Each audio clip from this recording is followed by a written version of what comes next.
소비해서 경제가 돌아가야지 자기한테 이익이 됩니다 이렇게 생각하는데 개인 입장에서 놓고 보면 사실은 소비가 미덕이 될 수가 없잖아요.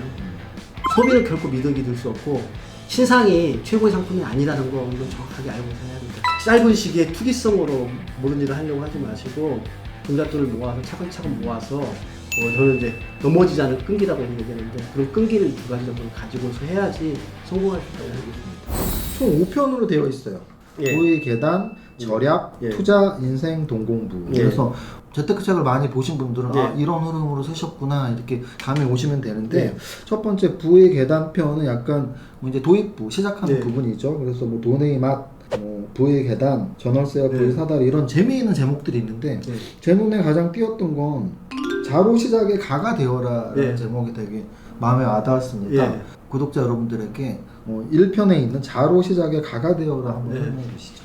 자는 근로자, 노동자의 자자. 근로자, 노동자의 자자로 그냥 그렇게 이해하시면 될 것 같고요. 가는 사업가, 자본가, 가로 이해하시면 됩니다. 그 뒤에 가자. 근데 이 자자는 사람 자자이고요. 뒤에 가자는 집 가자입니다. 아 이게 한자로 네. 했을 때 우리가 근로자, 네. 노동자의 자는 사람, 사람자. 근로하는 사람, 노동하는 네, 사람. 사람. 근데 가자는 집 가자기 네. 때문에 사업하는 집안 뭐 이런 네, 건가요? 그렇죠. 가문이라고 저는 가문? 그러니까 어차피 근로자나 노동자로 시작을 하지만 결국에 가서는 가로 거듭나지 않으면은 우리는 경제적인 어려움을 겪을 수밖에 없다는 그런 의미입니다. 이게 왜 사업가나 자본가가 되냐면 사업가나 자본가는 증여와 상속이 가능한 자산입니다. 증여와 상속이 가능한 자산을 갖고 있는. 예. 근데 보통의 자의 직업들은 라이센스를 보통 기반을 합니다. 그러다 보니까 좀 좋은 라이센스를 가지신 분이면 이렇게 세무사, 의사, 네네. 뭐 변호사, 검사, 약사 이런 분들인데 이분도 이 사자도 가의 직업의 범주를 벗어나지 못하는 겁니다. 왜냐하면 이 사를 직원 가신 분도 이 세무사를 아들한테 물려줄 수는 없잖아요. 그렇죠. 그러니까 당연하죠. 세무사인 당시에 자기 스스로의 밥벌이에는 가능하지만 그 아들한테 물려줄 수 있는 그래서 가문을 만드는 역할들을 못한다는 겁니다. 그래서 저는 자의 삶을 사는 것보다는 그 자의 삶을 통해서 가의 삶에 대한 것을 거듭날 수 있는 그런 마인드와 기반을 갖다 구축하는 게 필요하다 생각해서 자로 시작하라 그러나 가로 거듭나라고 했습니다. 네, 핵심적인 말씀이죠. 우리가 이제 경제학에서 보면 예. 생산의 요소 중에 가장 중요한 건 결국 노동과 자본이죠. 예. 거기에 이제 추가로 이제 토지가 있는 거죠. 예. 세 가지 노동에서 임금이라는 게 있고 자본에서는 이윤이라는 게 나오고 토지에서는 지대가 발생하는 건데 결국은 사람은 땅이 아니니까 결국 땅을 갖고 있는 사람 예. 또는 자본을 갖고 있는 사람이 될지 예. 아니면 노동력을 제공하는 사람이 될지 그래서 자본주의 사회에서는 결국은 예. 자본가 아니면 노동자 둘 중에 하나가 예. 맞는데 예. 그럼 이제 저자님께 하나만 추가 질문 드린다면 예. 우리 아들한테 또는 예. 이 방송을 보시는 젊은 분들한테 예. 대략 나이대를 예. 뭐 대학 졸업하고 한 20대 중후반에 당장 나는 자본은 없으니까 자본가는 안 되겠죠. 그럼 이제 뭐 노동자가 되겠죠. 네. 근데 어느 정도의 준비를 해서 몇 살 정도에는 그래도 자본가 또는 사업가가 네. 되도록 시도를 하고 알을 깨려고 노력해야 될까요? 네 단계로 지금 네 구별을 단계? 네 단계로 구별을 지었습니다. 첫 번째 단계는 25가지는 보통 이제 배움의 단계입니다. 그 배우는 단계. 배움의 단계는 이때는 뭘 배우냐면 사실은 소비하는 패턴이라든가 그 물건의 가치를 판단할 수 있는 기준들을 갖다 배우는 시기가 25가지고요. 그 25가지 배우고 나면 이거는 자기가 돈 내고 배워야 되는 시기지. 대부분 다 대학까지 이제 돈 내고 배우고 그 다음에 저는 자로 일단 시작을 해야 되는 게 직장은 들어가야 된다고 생각해요. 직장을 왜 들어가냐면 직장이 저는 돈 받고 다니는 최고의 학교인 것 같아요. 전 직장에서 배운 게 많습니다. 근데 다만 한 가지 좀 조심해야 될 건 직장 생활에 매몰돼서 저같이 오랫동안 그 생활에 머물면서 고정수익이 주는 그 단맛을 마치 내 것인 것처럼 그 단맛을 즐기다가 때를 놓치는 일은 없었으면 좋겠어요. 그래서 편해지는 거죠. 예. 새로운 게 두렵고. 예.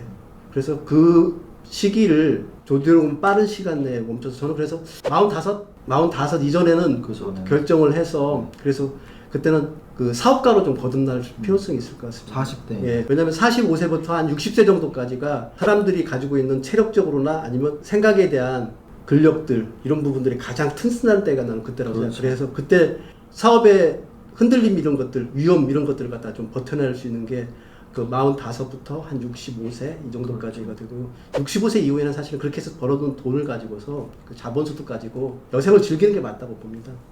그래서 삶의 단계는 이런 4단계로 가야 되는 게 맞지 않나 그런 생각을 하고 있습니다. 그래서 아까 질문해 주신 거 젊은 사람들이 하고 싶은 얘기는 25세 일단 직장을 한번 들어가는 거는 게 맞을 것 같아요. 알겠습니다. 책 제목이 아들아 돈 공부해야 한다니까 당연히 자식한테 말하듯이. 근데 이 영상을 보시는 분들 중에 우리 아빠는 돈 얘기 안 해주시는데 그럼 많이 굉장히 좀 도움이 될 것 같습니다. 자, 2편은 절약편이에요. 사실은 이 절약이라는 말을 젊은이들은 좀 싫어할 수도 있어요. 왜냐면 요즘 뭐 수액이다 플렉스다 해서 좋은 차 타고 다니고 좋은 옷 입고 다니고 심지어 좋은 운동화 뭐 리미티드 막 몇십만 원짜리 사는 게 유행이라고 할 수도 있을 정도로 돈을 좀 많이 쓰는 습관이 있는 젊은이들이 많은데, 그래도 시드머니가 없을 땐 당연히 절약이 부자가 되는 재테크의 출발점인데요. 아예 한 편 자체가 2편이 절약편입니다. 근데 절약편에서 뭐 쇼핑해서 이기는 법, 소비는 미덕이 아니다 이런 내용들이 있는데, 제가 세무사라서 그런지 세금이 가장 큰 지출이다. 그러면 저처럼 세무사들이야 뭐 세금 줄이는 방법을 알지만 일반인들 특히 아들한테 세금이 가장 큰 지출인데 어떻게 하라고 가르쳐 주고 싶나요? 그 부분은 세무사님이 하셔야 돼요. 저는 사실 마인드셋을 하고 싶었던 거예요. 우리가 세금 그러면 골치 아픈 거 보기 싫어. 그렇죠. 나는 그거는 깨트려주고 싶었어요. 중요하다라는 걸 알고 있어야 된다. 네, 세금이 중요하다. 왜 중요하냐면 우리가 눈에 보이지 않는 세금들에 의해서 우리의 지출들이 다 빠져가고 있는 건 최소한 인식하고 있어야지 그걸 줄일 수 있는 방향을 찾든지 노력을 할 수 있는 거.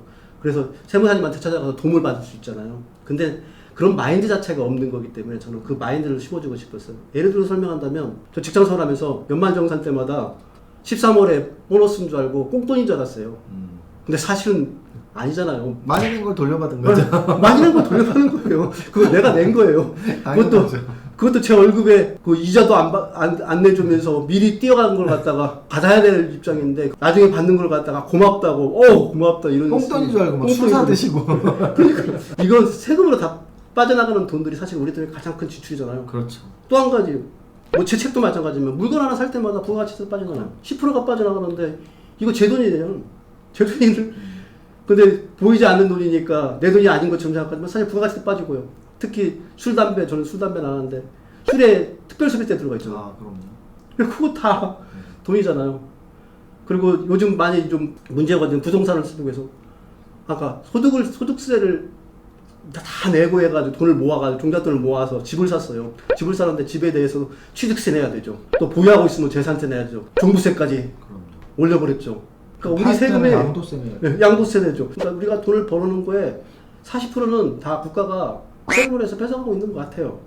근데 그 사실 대놓고 얘기하기 좀 그게 사실인 거고요. 네. 근데 그런 부분들을 최소한 인식을 하고 있어야지 세금에 대해서 내가 절세라는 것들을 하라는 얘기가 아니라 세금이 어떻게 빠져나고 이게 어떻게 쓰여질 거고 쓰여졌으면 어떻게 사용되는가에 대한 정확하게 알려고 하는 노력들을 해야 된다. 네.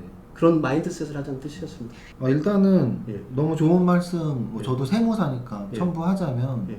웬만한 분들의 지출 1위가 세금은 맞아요. 왜냐면 특히 고소득자들은 뭐 최고세율 40%까지 예. 적용된다면 예. 세금이 지출의 1위가 맞고요. 또는 저소득자들 같은 경우에도 말씀하신 뭐 부가가치세뿐만 아니라 여러 가지 뭐 예를 들어 소득은 별로 없지만 집을 팔 때는 당연히 양도소득세를 또 부담을 해야 되고 그래서 투자를 하시는 분들 중에도 이거 앞으로 벌고 뒤로 까진다는 말이 딱 맞는 게 부동산 투자 중에 양도세 절세를 잘못해서 뭐 양도차익이 한 2억 났는데 그중에 50%뭐 1억 세금으로 양도세 내야 되는 분들이 발생할 수도 있거든요. 그래서 어쨌든 세금의 중요성을 인지를 한다면 절세 방법을 미리미리 찾을 수 있으니까 그런 뜻으로 좋은 말씀 해주셨고요. 거기에서 그럼 추가로 하나만 더 쇼핑 전투에서 이기는 법? 쇼핑하는 거 전투입니까? 그래서 이거 돈을 줄여야 되는데 함부로 사면 안 되는데 어떻게 하면 쇼핑 전투에서 이길 수 있죠? 이것도 그 마인드셋인데 네. 우리가 나와 있는 책 중에 마케팅 서적들 있잖아요. 네. 경제경영 서적 가면은 대부분 다 마케팅 서적이에요. 근데 이 마케팅 서적이 대부분이 누구 입장에 쓰여졌냐면요, 기업 입장에 다 쓰여졌어요. 그렇죠. 많이 팔아야 되니까. 네, 많이 파는 거예요. 근데 쇼핑 입장에서 그 소비자가 쇼핑하는 입장에 쓰여진 책은 거의 없다고 보시면 돼요. 그래서 흔히 국가가 얘기하는 소비가 미덕이다 그러면 그게 진짜 맞는 줄 알고 소비해서 경제가 돌아가야지 자기한테 이익이 된다 이렇게 생각하는데 개인 입장에서 놓고 보면 사실은 소비가 미덕이 될 수가 없잖아요. 그래서 저는 그런 마인드셋을 하라는 거예요. 소비는 결코 미덕이 될 수 없고 신상이 최고의 상품이 아니라는 거 이건 정확하게 알고서 해야 될 것 같아요. 신상은 최고가 아니고 가장 최근에 나온 상품입니다. 그런 마인드들을 가지고 있어야 되는데 대부분의 젊은이들 같은 경우는 저는 이제 욕망 소비라고 거기서 표현했는데 사실 자신을 과시하고 싶은 소비 아니면 자기의 부족한 부분을 갖다 이 소비가 메워줄 거라는 그런 심리적인 기대감에서 하는 소비 이런 것들을 통해 가지고 실질적인 가치 있는 소비를 못하는 부분들이 너무 많아요. 그래서 그런 부분들은 스스로 좀 마인드셋을 좀 할 필요가 있다고 판단합니다. 소비 전투에서 이기는 법은 함부로 헛돈 쓰지 마라. 합리적인 소비, 효율적인 예. 소비를 해야 된다. 예. 그래서 돈이 모이고 예. 그 모인 돈으로 네. 우리는 투자를 해야 되니까. 예, 맞습니다. 자, 그러면 이제 절약 다음에 바로 나와야 될 것이 나옵니다. 예. 3편은 투자편이에요. 그래서 예. 우리가 절약을 하는 이유를 동기부여를 확실히 받으시면 돼요. 예. 절약을 하는 이유는 딱 하나예요. 예. 돈 많이 모으려고. 절약한 돈을 뭐 장롱 속에 넣어놓거나 예. 금고에 넣어놓거나 이게 아니고 돈을 예. 불려야 되는데 이제 그게 투자고 너무나 자연스럽게 의식 흐름상 예. 3편에 이제 투자편이 나와 있습니다. 예. 투자편에서 재무제표 못 보면 주식 투자하지 마라. 아주 기본적인 좋은 말씀. 또 돈을 벌려면 자본주의를 배워라. 근데 이제 아까 우리 아내 되시는 분이 이제 집 세 채를 이렇게 불리실 수 있는 재테크 성구안이 있으실 텐데 투자편에 이제 부동산으로 경제적 완생을 이뤄라. 그래서 결국은 부동산 투자로 그래도 직장 생활 하시면서 50억 정도 이렇게 모으셨으니까 부동산 투자를 분명히 아내분이 되게 잘 하시는 것이고 또 우리 저자님도 이론적으로도 그런 것들을 뒷받침해 줄 수 있는 설명을 해 주실 수 있으니까 예. 경제적 완생 모두가 바라는 꿈입니다. 부동산으로 경제적 완성을 어떻게 이룰 수 있는지 예. 부동산 투자 설명 한번 해주시죠. 가장 기본적인 건 사실 종잣돈이 있어야 됩니다. 젊은이들한테 전 얘기하고 싶은 것 중에 가장 큰 건 뭐냐면요. 종잣돈은 어떻게 하든지 마련해야 됩니다. 그러니까 돈이라는 건 눈덩이하고 비슷해서요. 일정 크기 이상이 없을 경우에는 사실은 투자를 해서 돈을 불린다는 건 거의 불가능합니다. 그 중에 가장 극명하게 나타나는 게 사실 부동산이에요. 우리 때 같은 경우에는 저희가 아내가 그렇게 할 수 있었던 거는 사실은 종잣돈 2억 정도는 모았기 때문에 5억짜리 집이라고 그러면 2억 정도를 가지고 있으면 대출받고 그 다음에 전세 가지고 우리는 좀 더 낮은 월세로 전세로 들어갈 수 있게 해서 투자한다든가 이런 방식으로 할 수밖에 없잖아요. 그래서 가장 기본적인 건 역시 종잣돈을 마련할 수 있게 해야 되는 거고요. 투자는 모든 것은 가장 기본 단 종잣돈인 것 같아요. 그래서 요즘 젊은 사람들이 투자를 하면서 이 종잣돈을 마련하기 이전에 사실 작은 돈 가지고 투자하는 여러 가지 역할들을 하잖아요. 뭐 비트코인이 주식이니 이렇게 투자하는 건 난 좋다고 생각을 해요. 투자하는 건 좋은데 사실은 돈이라는 건 일정 크기 이상 거기다 시간이라는 것이 담겨져야만이 돈을 벌 수 있기 때문에 부동산을 하든 뭘 하든지 간에 사실은 돈을 모으는 역할 이 부분과 오랜 시간을 갖다 묵힐 수 있게 되는 그런 저는 이제 넘어지지 않을 끈기라고 얘기하는데 그런 끈기를 두 가지 정도는 가지고서 해야지 성공할 수 있다고 생각합니다. 여기 50억이 버는데 네. 제가 실질적으로 역할했던 거는 제가 근로소득을 해서 번 건 6억이에요. 6억이고 나머지는 아내가 재테크를 해가지고 벌었어요. 네. 근데 이 재테크가 실질적으로 빚을 반한 건 언제일 것 같아요? 네. 비싼 집을 샀을수록 그 비싼 집에서 수익이 많이 났겠죠. 요 근래에 처음에 직장 95년부터 직장 생활해가지고 실질적으로 내가 50억이라는 돈이 자산으로서 확보되는 데는 걸린 시간이 얼마냐면요.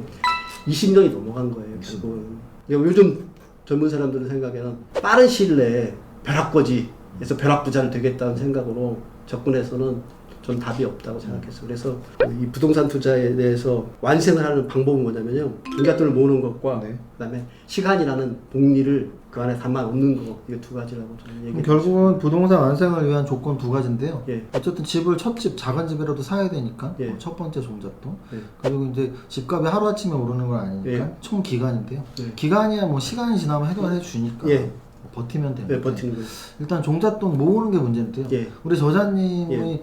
개인적인 사례에서 말씀하셨듯이 예. 첫 집 살 때 한 2억 정도는 일단 모은 상태였다고 말씀하셨잖아요. 예.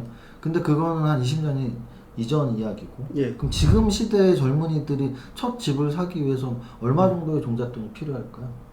조금 더 많이 필요할 지금은 많이 필요하겠죠. 지금은 그때보다는 지금은 많이 그러면 필요하겠죠. 결국은 조금 더 많은 돈이 필요할 텐데 근로소득으로서 일단 절약을 잘해서 모으고 그 종잣돈으로 이제 5년, 10년, 20년 이렇게 집값이 올라나 최소한 10년 정도는 10년 10년 정도는 사실은 생각을 해야 돼요. 그러니까 종잣돈을 모으기 위해서 10년 동안은 아낀다고 생각을 하고 그러니까 근로소득을 버는 것 중에 거의 60% 이상을 좀 저축한다고 생각하고 그래서 종잣돈을 모아야 돼요. 60%? 예. 저는 60% 사실 아내가 60% 넘게 사실은 저축을 한 거예요. 그러니까 아내의 그 저축하는 방식 중에 뭐냐면 아내는 일 저지르는 스타일이에요. 그러니까 대출을 받아서 이 대출금을 갚아가는 과정이 그러면 어쩔 수 없이 배수진을 무조건 갚아야 되니까. 배수진을 쳤기 때문에 거기에 맞춰가지고 내 생활 틀을 갖다가 꽉 쪼은 거예요. 맞습니다. 그러니까 아내가 내가 처음에 신혼 때 사줬던 그 검정 치마에 누런색 티를 갖다가 20여 년을 입었으니까. 그거는 아내가 지금 집 투자를 이렇게 잘하셨는데 지금 20년 동안 똑같은 옷을 입으시면 어떡해요? 남편분이 생일 선물을 해주셔야죠. 근데 그런 생각을 가지고서 사실은 접근을 해야 되지 요즘처럼 가볍게 투기하는 마음으로 접근해서는 저는 경제적 완성이 아니라 경제적 쪽박을 찾는 거예요. 그래서 난 그 부분을 젊은이들한테 좀 얘기하고 싶어요. 절대로 짧은 시기에 투기성으로 모든 일을 하려고 하지 마시고 종잣돈을 모아서 차근차근 모아서 그 모은 걸 가지고서 시간의 복리에 맡기고 투자하는 게 그냥 가장 좋은 방법이라고 생각합니다. 시간은 내 편이고 결국은 인생은 마라톤이니까 예. 짧게 생각하다가 큰 위험이 도사릴 예. 수 있으니까 좀 예. 천천히 길게. 예. 자, 여기까지가 투자 편이고요.